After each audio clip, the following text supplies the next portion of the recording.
Treba neki šljunak da ti se istovari, si rekao. Boga mi ima neki šljunak da mi se istovari, ali... Si, alo?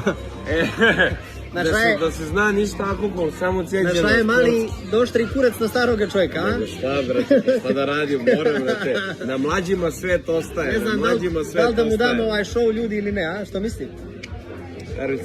Napravio je ozbiljnu priču, napravio ozbiljan hype i on i Bobby i kapa dolje, baka prase, kapa dolje druže. Ja sam rekao 100 puta da je to čovjek koji je tata igre. Jesu ovako kao čovjek s plačina, ali šalim se. Nije.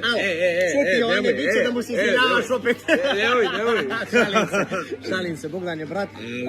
Ne, ja našao veli, Jođir se izvinio baki prase.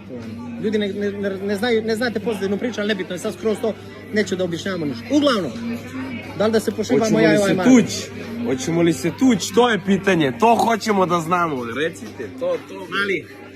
Mali gledao Exatlon pa je vidio da ja gađem, da promašujemo ono na 5-6 metara. Ovo je izblizane mašine sine, jer ja sam se rekao, Luka silni ti izazvao, ako sine, ja sam takve kao ti u svoje drke i užbunje bačao. Vidjet ćemo. Znaš kako je izvrnulo? Vidjet ćemo.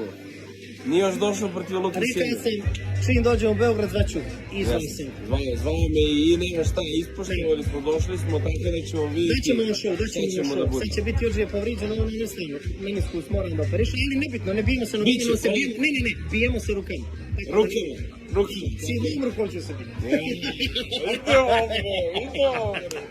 Daćemo vam show. Daćemo vam show.